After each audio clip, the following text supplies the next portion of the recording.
13th, this Carroll City Council meeting will come to order. Please rise for the Pledge of Allegiance.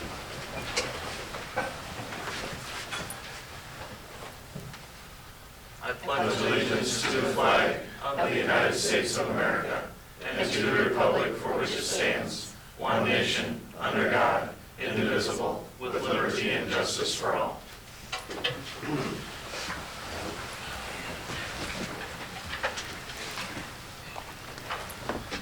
Let the roll call show all council members are present. And first up, we're going to do some introductions this evening of some new employees. And Randy? Yes, it's my pleasure to introduce tonight two new employees in the Public Works Department. First is Travis Bell. He's employed as a wastewater operator with us. Began November 11th, so he's got a little experience. And he's got a lot more experience than that. He comes to us as a licensed plumber. So that's real applicable for the work that he'll be doing. And actually, him and Sean are headed out on a sewer problem right now, so they'll be leaving soon.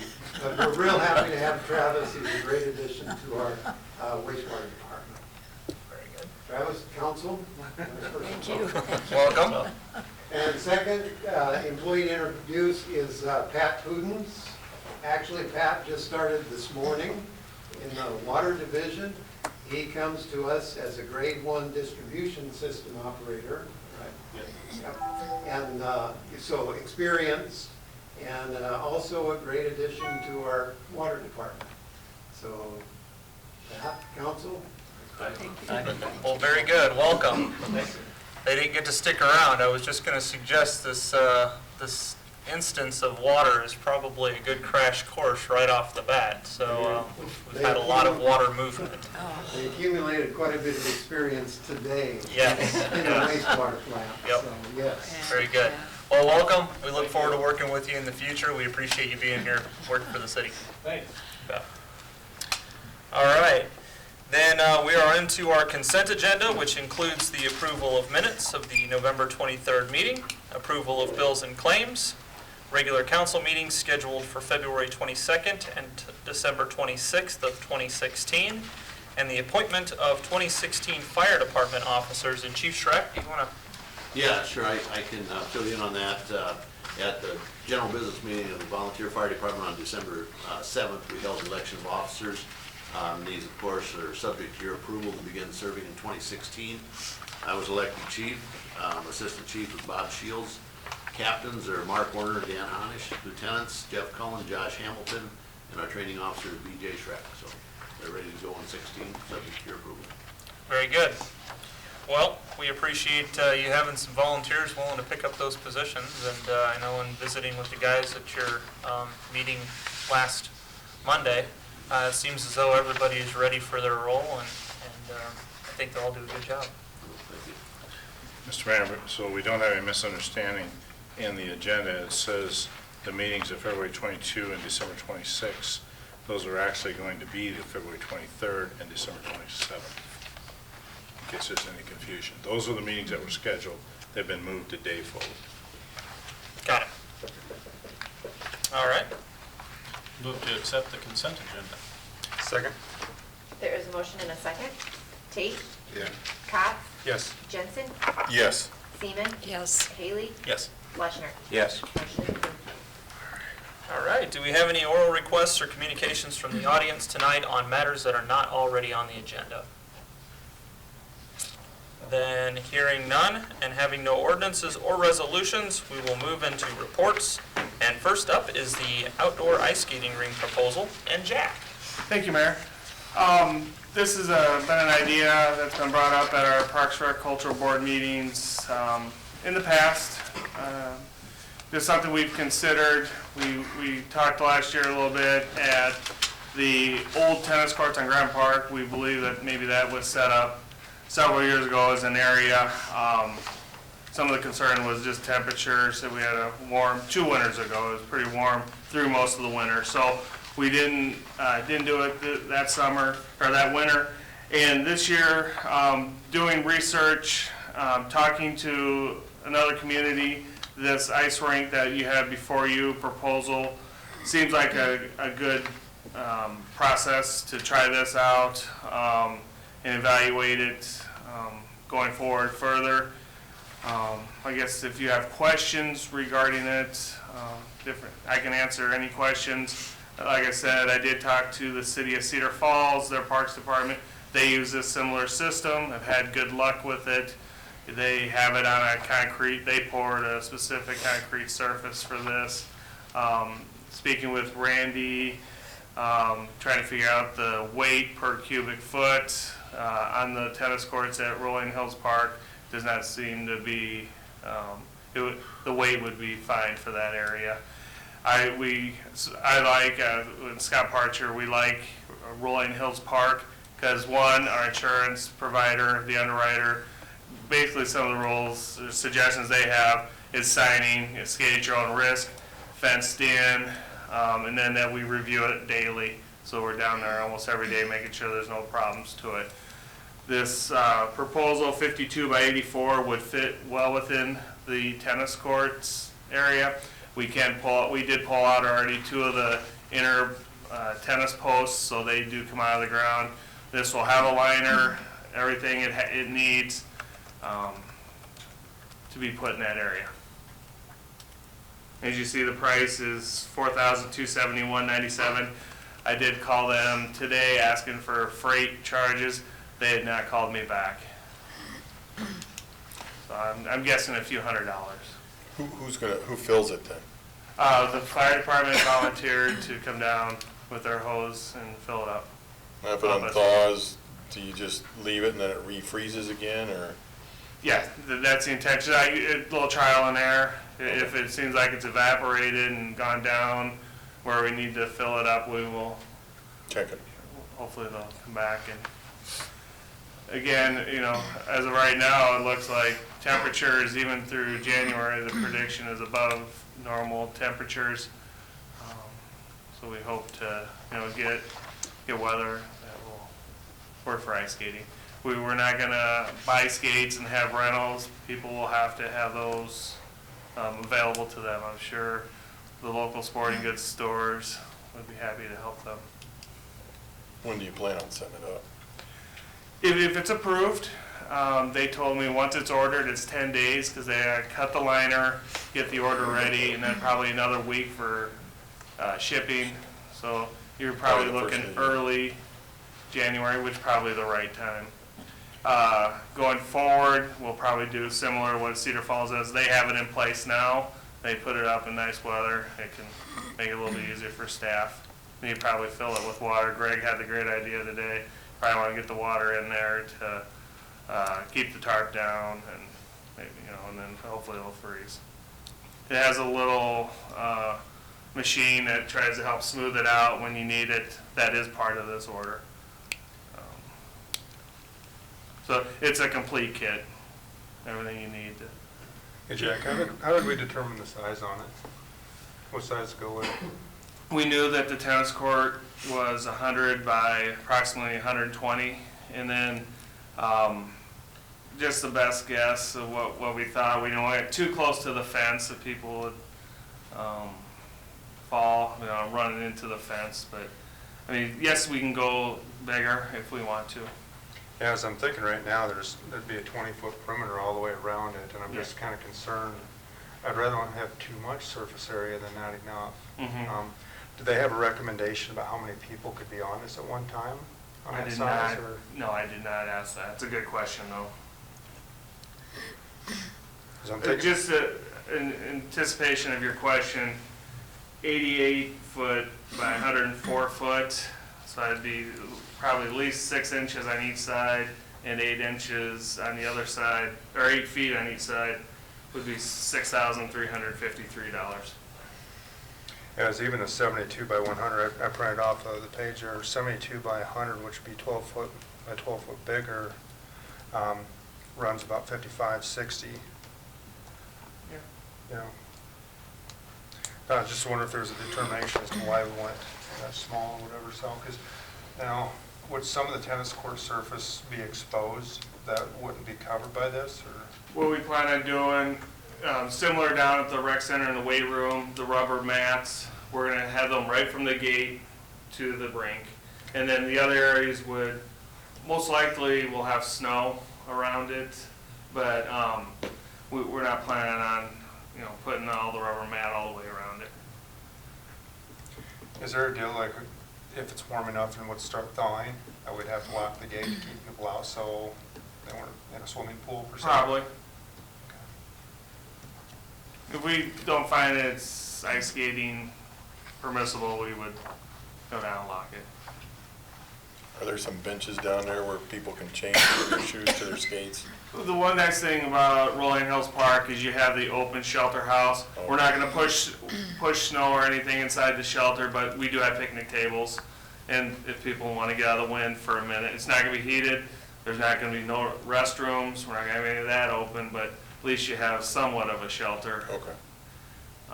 Some of the idea was Northwest Park, on the tennis courts there. So I just felt that it's too far to go down the hill, or you have to park a lot further south, trying to go up a hill. And if there is, 12, 16 inches of snow, they're going through that. Well, that one makes sense down in Rolling Hills. That Yeah. shelter house is right next to that. Yep.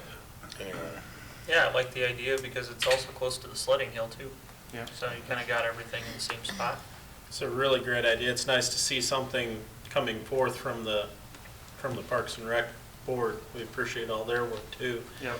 Jack, a question. Why should we go with this system of the purchase kit, if you will, on the tennis court versus, say, excavating and flooding an area? If we went in an open, well, one of the ideas early on consideration was in an open area in Rolling Hills Park, try to make a berm or something. But I think you really want it fenced in. It's closer to the parking. The fence is the main thing. And then you say the insurance wanted the Yeah. fence. The underwriter, and I had another conversation with them today. Terry Axman gave me this gentleman's number. I talked to him. I said, do you have a concern if it's not fenced in? He said, yes, absolutely. He goes, we'd like to see it fenced in and a sign skating at your own risk and checking it daily. So, and we usually have people on weekends, do a quick run Saturday and Sunday morning through the parks. So that shouldn't be a problem. What's your plans for grooming the ice and caring for it? We have the groomer, that's part of this, and we'll use that when we need to. If we need to add water, we can add water. I know our park superintendent has experience in another community, and I think they had it here for a while in Carroll. So he has expertise on that, and I would refer to him and trust in his decision of what he wants to do. So I saw that we do get the tool with the kit, and we Yeah. have someone who knows how to run it. That was what I was Right, asking. yes, That's good. yeah. Oh, we got a video, we'll watch video on. I just figured you'd be down there at 3 in the morning yourself, Jack. Yes. I wasn't sure. You bet. Where would you store this at, or is that even an issue? Do you have any idea what- We're not 100% sure how far it breaks down. We have our parks garage, we'll find location. Okay, and then along with that, I want to know, I couldn't find what a lifespan for that liner was. Did you? When I talked with Cedar Falls, he had it sound like it had been several years. The liner they had a problem with, so he's on a concrete surface. He didn't use the liner anymore, but as far as I know, it's been several years. Oh, they skipped the liner completely. Yeah, and he's on concrete. Just we use could the probably sides. we could probably do that, but it's included already in this gold package. It's coming. We're gonna try it. We're gonna, because I think that is the best solution. He said when if it starts melting, you get people on there, then you get the rips. But I saw in that package they do have a seal kit that you can use for the rips. It's, I guess when I did addressing what Mike had said, something about making it, bigger size. If this becomes quite popular, can you buy another kit and add them together? Or do you- I would think you could have expansion. You want me to answer that for you, Jack? Sure. The answer is yes, because the panels are independently sized for it, so you can get more panels, and then you just have to add more liner in. Okay. Yeah. Yeah, You'd have to replace the whole liner, though. I don't think so. No? Probably You got just a meld patch them kit, together. yeah. Patch them together and go. Jack, I'm cheap that way. Duct tape. yeah, this is a great idea. I noticed you mentioned you're going to do everything you can to protect the court surface. Yes. Would it be smarter to go larger right off from the get-go in order to cover more of that surface? You said then you don't have that apron, Yeah. well, there will be snow there. Kids are going to be kids. Yeah. The one thing Would I it thought be about, smarter? one thing I thought today is the edges. If we went larger, all the edges would be off the tennis court playing area. You know, the actual court, it'd be on It would be there. in, okay. So that would be something that's better. I know when I had a conversation with Scott, he felt pretty good at the 52 by 84. I don't know why we didn't get into it much further, why he didn't want to go much larger, but I think we probably could. And right there, that would take the perimeter off any other court. Well, yeah, because it's expensive to repair. I mean, to go bigger is less cost than potential damage to the courts. Yep. And I don't know, I would be in favor of that. Okay. And I think you do need more space, you know, Okay. crack the whip and all that. Yeah, So, Sure. it's just something to think about. okay. When you're kind of fulfilling two things at once, protecting, how deep is the ice? When 4 you- inches. Okay, Yep. okay, and then the liner would be something that would protect the court Ye- also? Yes. Yep. Okay, thank you. Yep. Jack, you're a tennis enthusiast. I believe you've even coached some tennis, haven't you? Yes. Are you concerned about damage to the court surface? No. Okay. No. Having a conversation with this gentleman who had a lot more experience, I said, we're going on an asphalt tennis court. Do you think we'll do damage? His answer was no. Granted, he has concrete, which is different. And Randy'd know a lot more about, durability and stuff on that, but no. And if there is problems, I'm going to, do everything to get it fixed before tennis season, high school tennis season. Although they do 90% of their practices and matches on the ones down at Grant Park, I know they do some overflow at the other locations. Thank you. Do you have hours set for this? I would say light hours. Do you have a way of locking it up when it's not? Yes. Yep. And you'll do that? Yeah. And I should say I wouldn't be opposed to having it open till 10 at night if we have the lights working and lights stay on. If we want to go Who's that gonna far. lock it up then? At night, if we have to lock it in the evenings, we'd see if the police maybe would do that. We'd give them the You need key. to lock it when you're not during your off hours. On the off hours, for the most part, we try to do it through the Parks Department, or I would go down and do it. But if there's times that we can't, we could ask the police. If we do keep it open and we have to lock it every night at 10 o'clock, we'll make sure that between both departments, we'll have it locked. So you'll have a posted time for it. When I first said light hours, I have a little bit concerned right now because it's 5 o'clock. I think you'd want to have it lit until 10. I would say, Just so people Yeah. know what time it's Yeah. open, so they Yeah. don't get there and they're disappointed it's Right. not.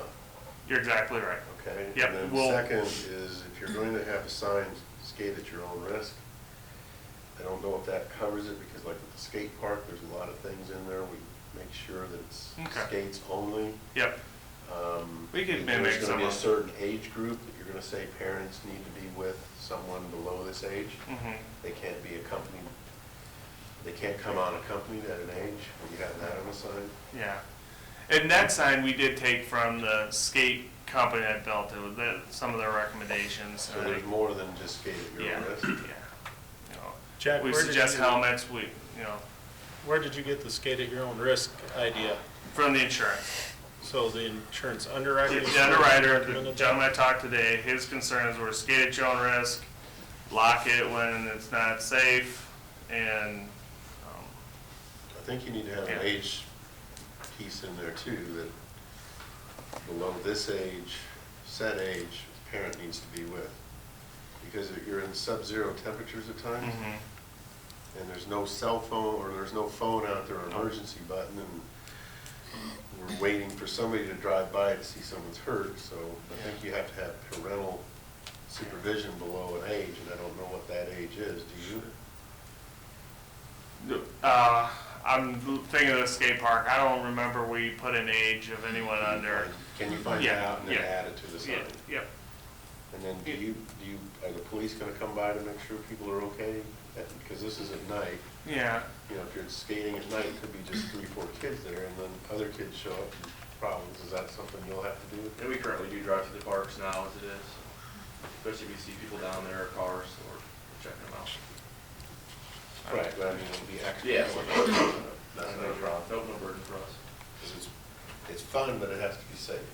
If it's not safe, then it becomes a burden. Oh, Jack, will there be tables in the shelter house too, so people can put on their skate? They're in Okay, there, good, yeah. good. Okay, they stay there. Yep. Okay, I couldn't remember. Yep. Thanks. All right. The other thing is, there's other towns that do this, like in West Bend, when it gets below a certain temperature, they'll have some kind of a heating system out there for people to get warmed up because of frost Yep. problems. So if we got below a certain temperature, are you gonna just shut it down for safety? Probably Because, not. you know, because if you're exposed to cold, extreme cold weather too long, Right. you know, or are we gonna provide Yeah. some type of a heating shelter if it gets down to those No. temperatures? I don't believe so. I don't think we would get into that.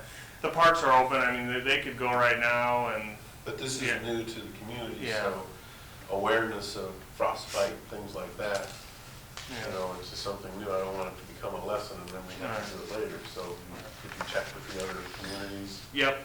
that have it? And does that need to be, if the Temperature temperature is below closing. this, the rink will be closed, or it would be the airborne temperatures? Right. Because I think those are important on the Yeah. skating rink. Any certain points getting exposed, yeah. Yeah, it's just, Okay. as long as it's safe, it'll be always be fun. Yeah. Okay? Yep. Thank you. All right. Unless there are any other questions for Jack on this, I think what I was hearing is maybe a slight modification to a motion here on the size, maybe go one size larger, is that right? Do you Yeah, have, I don't know about one size. 'cause Or it's- what size? 72 by 100? 72 by 100? what covers the tennis court on that list? I only went down as far as 72 foot, 73, I guess. I thought Jack said it goes over it, and that wouldn't be, You could probably get to, and we didn't go, roll it out, but we went by Carrie, helped kind of measure out that area just through a map. And it looked like it was about 100 by 110 to 20, so you could maybe go as large as 88 by 104. And what is the 88 by 104 pricing? 63, 53, 72. $6,353.72. I'd rather see that. Yeah, that'd be good. Okay. That was It 88 could by, be, have a little more of a safety concern. you You got also, more Jack, check You with need- room between people. Then you don't have people crashing, crying you know, over that skulls. exceeds that. Yeah, Because Break an don't- ankle. We could say skate at your own rink, but if there's a capacity Yeah, I know. issue, and then there's a Back down there. problem. That's exactly when I talked to the insurance guy, I thought we needed a capacity number on the sign. So I will ask them what that might be. You know, how many, for this size, what would you recommend number of skaters? Yep. Okay. Yep. And then you'll check on the heating or whether the Yep. temperatures for. Hours, temperature, closing, and number of skaters. And you'll post the hours then. Yep. yeah. I believe there's somebody here that would like to make a comment, sir. You want to come forward and just let us know your name and? I'm Bob Bryant. I'm from Minnesota, actually. Okay. So I'm used to hockey and skating outside. And I just had a question on this. If there isn't really anybody skating, would hockey be allowed? It'd probably be better to have a set time, specify a Saturday morning or, an evening to put out goals. And since, skating, hockey's pucks and stuff flying around, Sure. we might be open to do something like that, yeah. If Okay. we have the goals and stuff, that might be a possibility. Yeah, it's. I would you know, work with, try to have a time. Okay, because I know that, we can get nets, fairly done pretty cheaply. Little PVC piping and some Yeah. netting, And this company, I think, sells them too. Okay. And, you know, that, it's just, you know, I know there's a lot of people that are interested in skating, but I'm a hockey guy too, so I mean, I don't mind. I want to teach my son how to skate, but, you know, it's either go to Ames or go up to my family's up in Minnesota, so it's pretty hard. Sure. So that's why I'm really hoping this goes through. I mean, it would be great, Yeah. you know, and I just, you know, with the cold temperatures and, you know, that is a key we gotta, you know, Yeah. think about, you know, where it might have to shut down. Sure. And then, and a recommendation I have is, you know, with kids, little kids, you know, they should probably have a helmet elbow pad. Okay. And I'm not sure if the bicycle helmets would apply, but I know as a kid growing up playing hockey, we had to wear helmets, you know, skating and stuff. Sure. So just something maybe for you guys to think about. And The helmets are a little different than bicycles. Okay. so, and then, skate guards. There's also a possibility, like, if a store here could, like, maybe pick up skate guards, because then you could actually walk from you know where the benches are? Yeah. You know, instead of you walking on the concrete or anything, Yeah. to dull up your blades. Right. So, Sure. Yeah. Okay. hope this goes through. Good note. Yeah, I Yeah, appreciate thank you you. coming. Thanks. Thank you for the input. Hey, Thank Bob, you for your time. Yes, can I ask you a question? sure. The size proposed, say at that 88 by 104, is that big enough for your kids to play hockey on? And Oh, we've played on small ponds, so, yeah, it's very doable, you Great. know, so, you know, you can play on, you know, hockey players don't need a size, they just need a spot.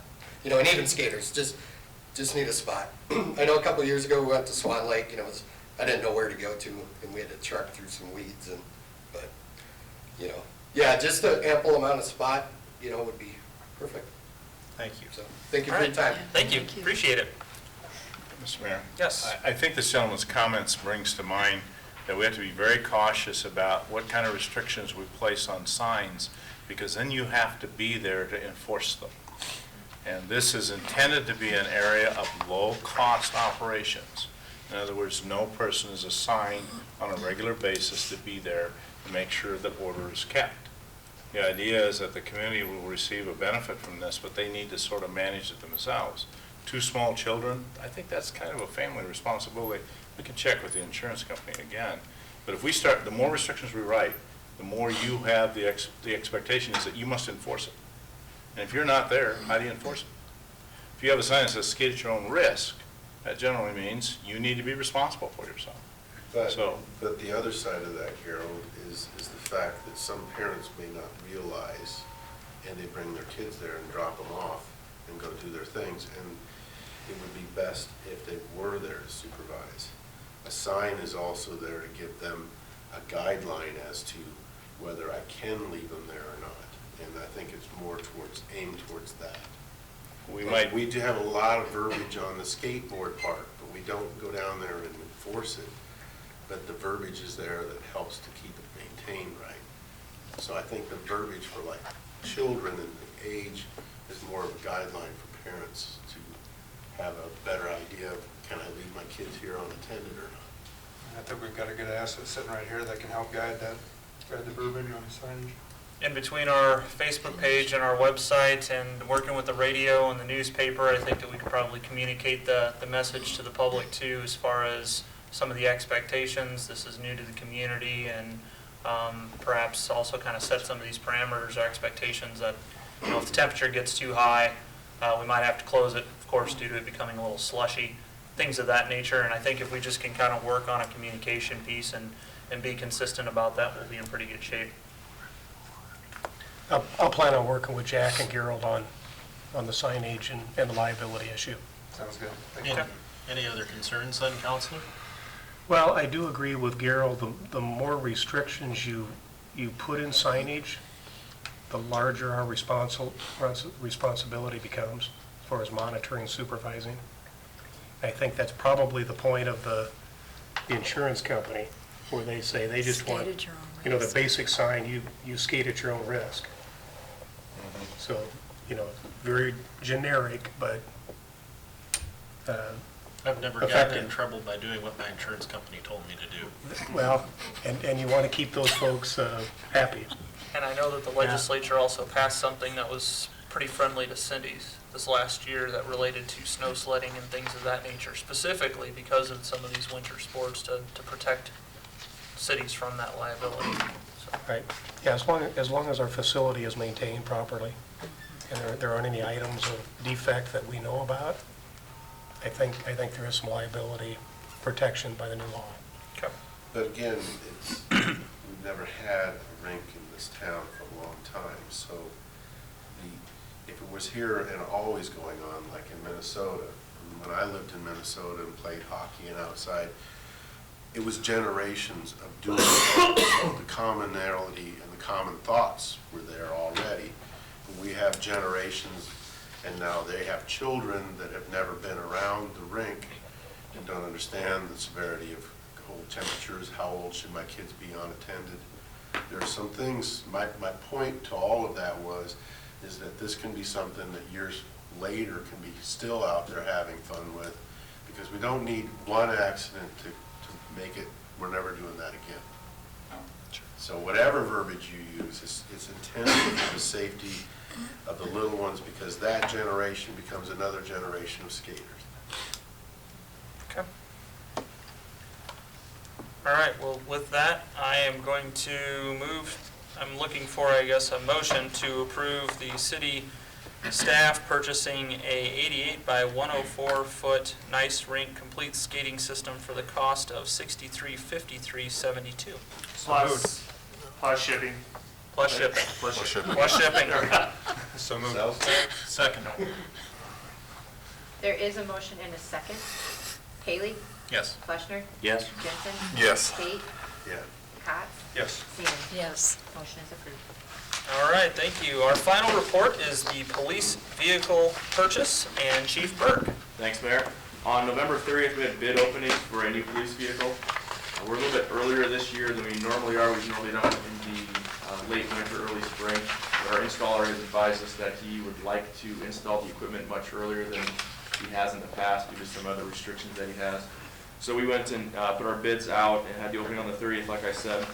We bid SUVs only. We're going to be replacing a 2013 Taurus Police Interceptor.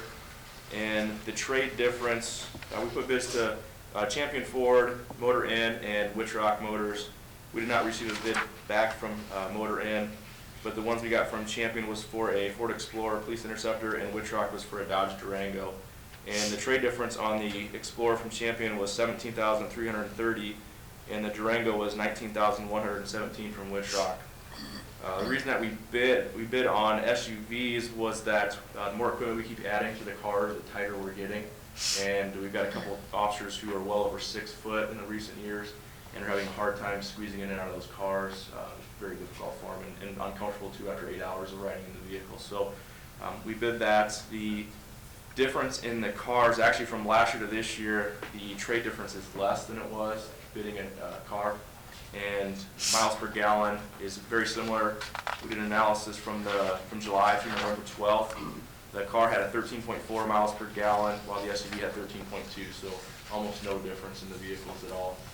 Equipment will transfer from the car to the Explorer pretty seamlessly. There is a couple of things that have to be added, which is normal on a trade. We have to add things for the computer mounts, things like that. So pretty minimal, and striping and everything is about the same as last year for prices. So my recommendation is the consideration of the bid submitted and a purchase of the 2016 Ford Police Interceptor all-wheel drive utility vehicle from Champion Ford for a cost of $17,330. Chief, if I'm not mistaken, you had 2 vehicles budgeted this year now. Did you just one, correct? We just need one with the lower staff numbers we had. We didn't put the mileage on we thought we were going to, and we're going to keep that car another year. We have no maintenance problems. Miles are still low on it. We just actually got out of the warranty within the last couple of months, so we're going to save it around another year, put some more miles on it, and talk about trading maybe 2 next year. Thank you. All right. How many miles do you put on a car a year? Before we trade, this one had about 85,000 on it before we trade them, and we've had it since 2012. So we're looking about 20,000 a year, somewhere in that area. It's pretty average. Okay. All right. Then I would look for a motion to approve the purchase of one 2016 Ford Police Interceptor for the trade difference of $17,330 for Champion Ford Lincoln of Carroll. So moved. Second. There is a motion and a second. Haley, Yes. Seaman, Yes. Jensen, Yes. Cox, Yes. Fleischner, Yes. Pate. Motion approved. All right, I trust everyone has read the committee reports. I just have a few comments tonight. First, this is our last meeting before Christmas, so I'd like to wish everyone a very Merry Christmas and safe travels and blessed time with friends and family. I want to acknowledge the great job that Mary Witry and Mariel McDermott do out at our Carroll County Solid Waste and Recycling Center, and I want to thank Mariel for her 23 years of dedicated service. The Commission's been very thoughtful, strategic, and forward-thinking in their development and expansion over the years, and our county is in a very good position for many years to come. I want to thank the CHS sophomore class and their teacher Becky Bass for the opportunity to assist them with judging their problem and solution projects this last week. It's inspiring to see our young people pick a topic that is important to them and our community and implement a solution. I want to call attention to our 10th Street Rehabilitation Project and commend the city staff and the city council on the project. I've received many positive comments from citizens despite quite a few challenges in the early ongoing. It's a great stretch of road, and I think it will serve us well for many, many years to come. We appreciate our rec center members' cooperation and patience as we move through the renovations to the workout room, and I look forward to seeing this project completed in 2016. Finally, I want to note that we will see our new water wells brought online in early 2016, and we've seen considerable recovery in our water wells following a 3-year drought. We're still in the midst of an unseasonably warm and wet fall and winter, as we have now seen. And despite all of this, I'd encourage our citizens, city council, and city staff to look at our water use moving into the future. Perhaps review of the existing water conservation measures and consider some hybrid of water stewardship in Carroll's future. Water is our most important natural resource, and it's very expensive to procure and maintain, as we've seen with the well expansion and the recent media replacements at the treatment facility. So once again, I just encourage us to consider stewardship as we move forward into the future. Any final comments from city council members? Then I would look for a motion. Motion to adjourn. Second. Jensen, Yes. Fleischner, Yes. Cox, Yes. Haley, Yes. Seaman, Yes. Pate.